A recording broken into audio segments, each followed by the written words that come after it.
তখন রাত 2-2:30 হবে বোধ হয়। আমার গোয়ালের একটা গরু দড়ি ছিঁড়ে ছুটে যায়। রাতের অন্ধকারে গরুটাকে খুঁজতে আমি টর্চ নিয়ে বেরিয়ে পড়ি। গ্রামের ভিতরটা খুঁজেও যখন পেলাম না, ভাবলাম শ্মশানের দিকটা একটু দেখে আসি।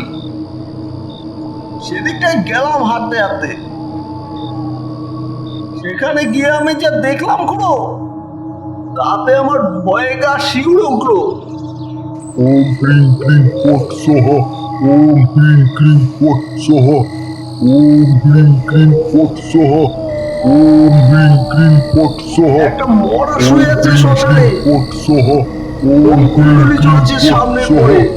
ওম হ্রিং ক্লিং পট স্বাহা, ওম হ্রিং ক্লিং পট স্বাহা, ওম হ্রিং ক্লিং পট স্বাহা, ওম হ্রিং ক্লিং পট স্বাহা, ওম হ্রিং ক্লিং পট স্বাহা।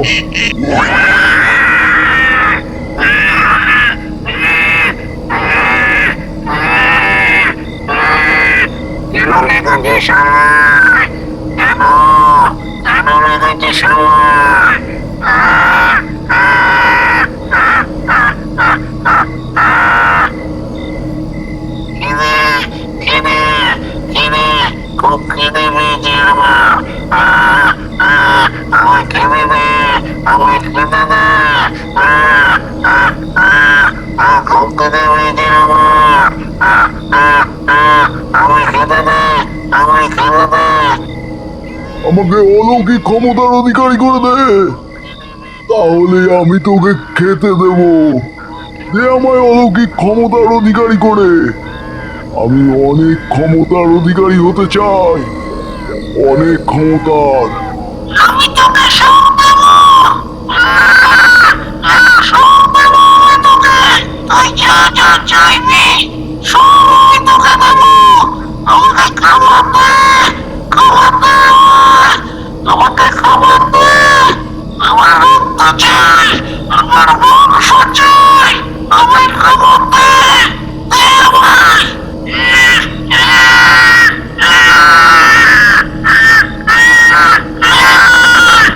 তাহলে দে আমায় অলৌকিক ক্ষমতার অধিকারী করে।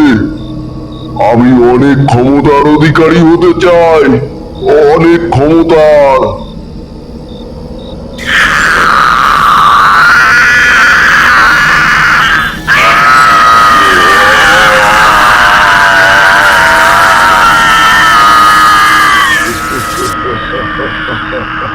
এই দৃশ্য থেকে আমি আর দাঁড়িয়ে থাকতে পারলাম না খুড়ো।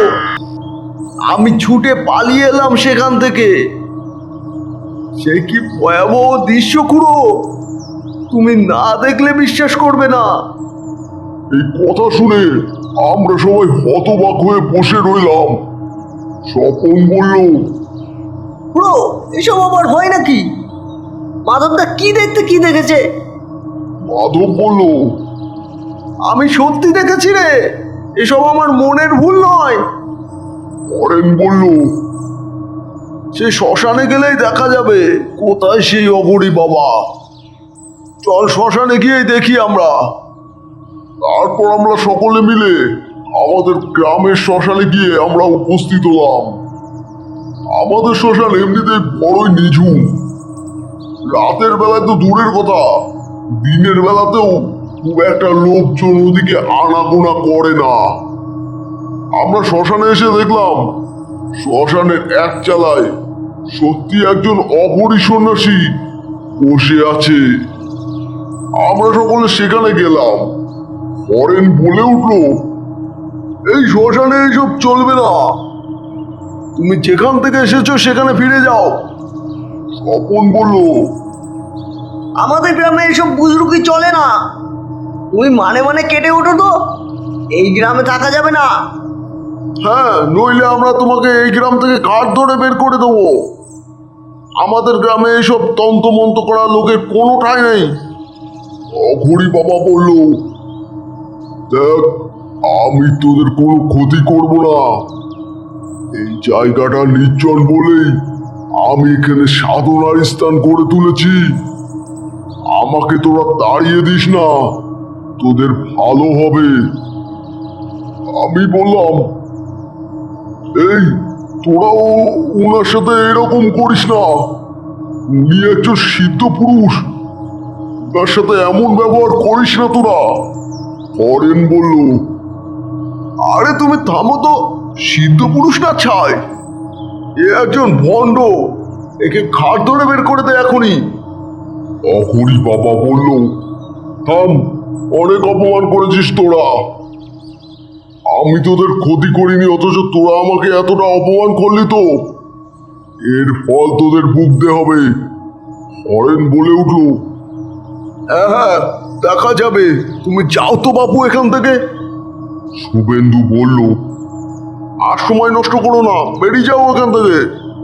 স্বপন বলল, হ্যাঁ হ্যাঁ, যাও যাও, বেরিয়ে যাও, আর কখনো এই গ্রামে আসবো না। আমি বললাম, বাবা, এরা আপনার সম্মান রাখতে পারবে না বাবা, আপনি চলে যান, চলে যান এখান থেকে। আরে খুড়ো, তুমি এসব লোকের কাছে হাত জোর করছো কেন? এরা ভণ্ড, আর এইসব সিদ্ধ পুরুষ টুরুষ কিচ্ছু হয় না। হরি বাবা বলল, ঠিক আছে, আমি এখান থেকে চলে যাচ্ছি, কিন্তু তোরা তোদের কর্মফল নিশ্চয় পাবি। তারপর সেই অহরি বাবা সেখান থেকে চলে যায়। তোমাদের জন্য খুব ভালো ভালো গল্প আমরা রেডি করছি। প্লিজ সাবস্ক্রাইব করে বেল আইকন ক্লিক করে আমাদের সঙ্গে জুড়ে থাকো।